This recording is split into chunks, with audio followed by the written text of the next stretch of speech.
Episode 79 की शुरुआत में हम मेलोडिया सेक्ट के मास्टर को एक जगह लेटे हुए देखते हैं। वो अपने कंगन को देखते हुए कहती है, क्या ज्यादा चालाक होने की वजह से आखिर में बेवकूफ बनाया जाएगा? लेकिन अगर मैं उस शक्ति पर भरोसा नहीं करती जो मेरी नहीं है तो मैं बदला कैसे ले सकती हूँ। नेक्स्ट सीन में हम देखते हैं 3 महीने पहले सेक्ट के मास्टर अपने ग्रैंड एल्डर के पास जाती है और उनसे बोलती है कि ऐसा लगता है झाओ झाओ ने इस मैटर को पहले ही एक्सपोज कर दिया था।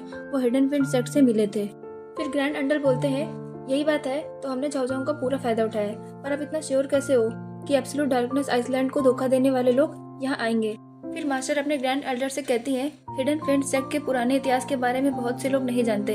इनमें से ज्यादातर लोग इसे एक कॉम्प्लिकेटेड कहानी मानते हैं, लेकिन चीजें तब अलग हो जाती हैं जब ये वॉइड हेवन के खोए हुए मैप से जुड़ा हुआ होता है। फिर हम देखते हैं ग्रैंड एल्डर हंसते हुए बोलते हैं, लगता है आपने इस वर्ड से बहुत प्रगति की है। मैंने बस आपको कुछ हिंट्स दिए हैं और आपको इस मैटर का सीक्रेट भी समझ में आ गया। फिर मास्टर ग्रैंड एल्डर की सटीक भविष्यवाणी के लिए धन्यवाद करती हैं और बोलती है डार्कनेस आइसलैंड के एल्डर लंबे समय से क्लोज डोर की ट्रेनिंग में है।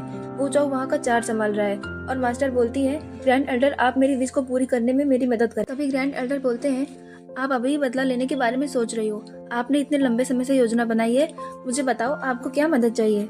फिर मास्टर ग्रैंड एल्डर को थैंक यू करते हुए बोलती हैं, मैंने पहले ही कुछ अरेंजमेंट कर लिए हैं, बस मुझे एक बैकअप योजना चाहिए। अगर मेरी ये प्लानिंग फेल हो जाती है तो आप मेलोडिया सेक्ट के सभी लोगों को प्रोटेक्ट करें। नेक्स्ट सीन में हम देखते हैं मेलोडिया सेक्ट की 2 सीनियर मास्टर के पास आती हैं और मास्टर सीनियर से उनके हार्ड वर्क के लिए थैंक्स कहती हैं और पूछती है, उन दोनों इविल्स ने तुम्हारा पता नहीं लगाया? तभी लेडी फैन कहती है, वो बूढ़ा आदमी, मैंने उसे बेवकूफ बना दिया। झाओ झाओ ने कई कोर फॉर्मेशन कल्टीवेटर से मदद मांगी। फिर दूसरी सीनियर कहती है, अगर हम उन्हें एक दूसरे से लड़ने दें तो इन दोनों लोगों को भी दबाया जा सकता है। फिर वो सेक्ट लीडर से पूछती है, आप उदास लग रही हैं, क्या बात है? इस मैटर में कुछ छिपा है क्या? फिर लेडी फैन कहती है, हाँ ये चोरी बहुत सही लगती है। झाओ झाओ ने इस पर बिल्कुल भी ध्यान क्यों नहीं दिया? फिर सेक्ट लीडर कहती है, मैं आपसे कुछ नहीं छिपाऊंगी, ये स्टार पैलेस के थ्रू किया गया कमीशन रहस्य है। स्कॉर्पियन आइसलैंड पर लोगों की असली पहचान ग्रैंड एल्डर के गाइडेंस में झाओ झाओ के सामने एक्सपोज की गई थी। इस समय हम जिसका सामना कर रहे हैं वो डार्कनेस आइसलैंड है। और बोलती है, हालांकि कल्टीवेटर्स बाहर रहते हैं, वो भी इसका हिस्सा है। एक बार जब उन्हें लालच आ जाएगा तो अपना माइंड लॉस कर देंगे। वो ये योजना है, ये जानने के बावजूद भी इस जाल में खुद की मर्जी से कूद पड़ेंगे। नेक्स्ट सीन में हम देखते हैं 15 दिन बाद हानली एक समुद्र के किनारे बोट पर खड़ा हुआ होता है और कहता है, कोर बनने में 60 साल लगते हैं। मैं हेवनली स्टार सिटी के बाहर जा रहा हूँ, मुझे सावधान रहना होगा। और वो सोचता है कि मैं बैकअप के लिए कोई हुन को अपने पास के समुद्र में खड़ा कर दूंगा, शायद मुझे जरूरत पड़े। नेक्स्ट सीन में हम देखते हैं लेडी फैन झाओ झाओ से कहती है, हम यहीं आराम करेंगे, फिर हम स्कॉर्पियन आइसलैंड की तरफ चलेंगे। और हानली भी वहाँ पर पहुँच जाता है।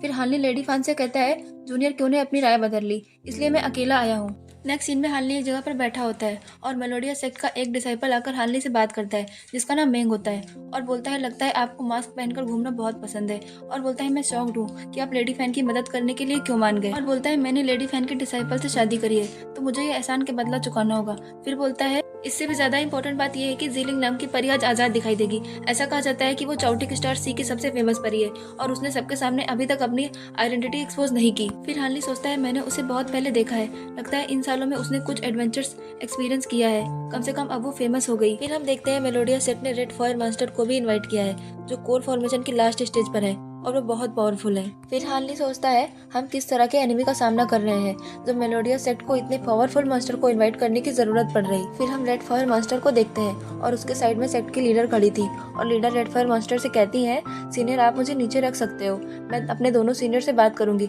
रेड फायर मास्टर उसे जाने के लिए बोलते हैं। फिर हम देखते हैं सेक्ट की लीडर अपने दोनों सीनियर से कहती है, आप दोनों बहुत खुश लग रहे हैं, लेकिन आज मेलोडिया सेक्ट के लिए एनिमी से लड़ने का बहुत बड़ा दिन है, तो प्लीज आप झगड़ों को छोड़कर हमारे साथ कोऑपरेट करें। फिर लेडी फैन दूसरी सीनियर से कहती है कि आप सेक्ट की लीडर नहीं है, पर आप जानती हैं कि ऑर्डर कैसे देना है। तभी दूसरी सीनियर लेडी फैन से कहती है, क्योंकि जूनियर मुझे स्पेशली इनवाइट किया गया है, इसलिए मैं आपको अपने सीनियर के रूप में आपकी रिस्पेक्ट करूंगी। फिर लेडी फैन पूछती है, हमें कल्टीवेटर्स के साथ क्या करना चाहिए? वो दोनों लड़ेंगे नहीं, उनके भागने के चांसेस ज्यादा हैं। फिर सेक्ट की लीडर कहती है, तो अच्छा है, जैसा हमने प्लानिंग की थी वैसा ही करना। फिर सेक्ट की लीडर सभी एल्डर और डिसाइपल से कहती है, मैं आपको धन्यवाद करती हूँ, आप हमारी हेल्प के लिए यहाँ आए, हम बस जस्टिस के लिए लड़ रहे हैं, लेकिन हमें किसी को मारना नहीं है। अगर हालात बिगड़ते हैं तो आप सब अपना ध्यान रखें, आप इस लड़ाई में अपनी जान मत गंवाना। फिर सब आइसलैंड के लिए निकल जाते हैं और स्कॉर्पियन आइसलैंड पर पहुंच जाते हैं। तभी हानली कहता है कि क्या शानदार नजारा है, मैं शॉक्ड हूँ कि एनिमी कौन होगा। फिर झाओ झाओ अपनी गोल्डन शिकाडा बी को आगे भेजता है और वो भी जैसे ही आगे जाती है वहाँ एक शील्ड होती है और वो भी जैसे ही शील्ड को छू लेती है वैसे ही वो नष्ट हो जाती है। फिर झाओ झाओ कहता है, यहीं पर चोर छिपते हैं और वो अपनी पावर का इस्तेमाल करके उन चोरों पर हमला कर देता है और फिर सारे चोर बाहर आ जाते हैं। फिर जाओजांग कहता है तुम चोर हो और मैं अपने डिसाइपल्स की मौत का तुमसे बदला लूंगा। फिर जाओजांग और उसके एल्डर फू अपने डिसाइपल के साथ चोरों पर हमला कर देते हैं और दोनों में फाइट होने लगती है। जाओजांग और उसके साथी जैसे ही चोरों पर हमला करने के लिए आगे बढ़ते हैं, वैसे ही चोरों का एल्डर अपनी फॉर्मेशन का यूज करते हुए एक बड़ा सा हाथ बना लेता है और मेलोडियस सेक्ट के डिसाइपल्स को मारने लगता है और वो काफी सारे डिसाइपल्स को जख्मी भी कर देता है। इसी के साथ हमारा आज का एपिसोड यहीं पे खत्म होता है।